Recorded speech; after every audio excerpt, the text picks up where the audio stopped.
And I knew ever since I was like a first grader I wanted to get my gold award.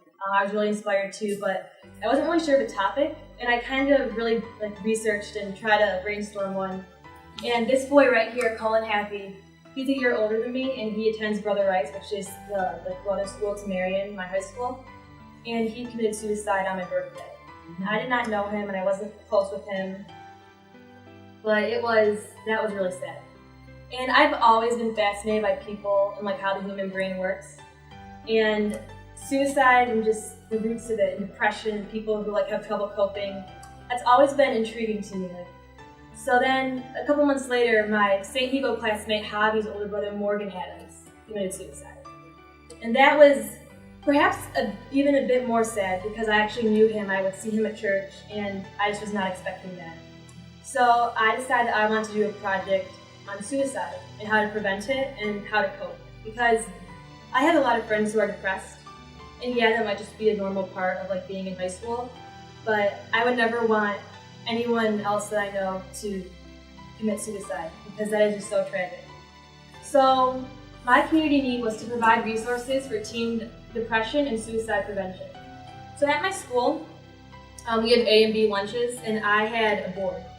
And I would sit at this table, and on the table I had a banner right here, and I had Cullen Happy's name on it because a lot of girls in my school were close to him, and they were friends with him, they go to church with him. And I think that by putting his name on my board, it made the table more approachable. Because suicide is a really serious topic. And by seeing his name and knowing that was their dear friend and who no one knew was even depressed, that motivated them to come up to me at lunch and sign my banner.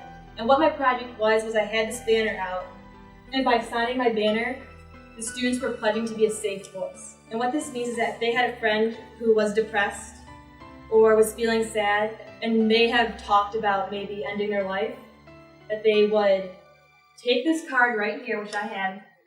This is a suicide prevention hotline. And it has a number, and it has symptoms all in here of someone who might have thoughts of suicide. So they would call this number, and they would say, listen, I have a friend who is depressed, and they would take it from there. Because as high schoolers, we don't know how to, that's not our job to tell people, and give them counseling. We never went to college for that, we don't have a degree in that. So all that being a safe voice really means is that you would take this card along with, I had about 6 handouts. I have a copy of them in here, I'll show it to you when I'm talking. And every handout was individually seated, and I didn't tell people to take them. People really went up to my table and they would take the handout. They were warning signs that you have a friend who's depressed, or I just went through a bad breakup, or my parents are getting divorced and I'm not feeling well. And people really came up to me who I thought were popular or partiers who I never would have guessed, who just seemed so perfect. They would come up to my table and take these handouts. And that was just really interesting to me. And I think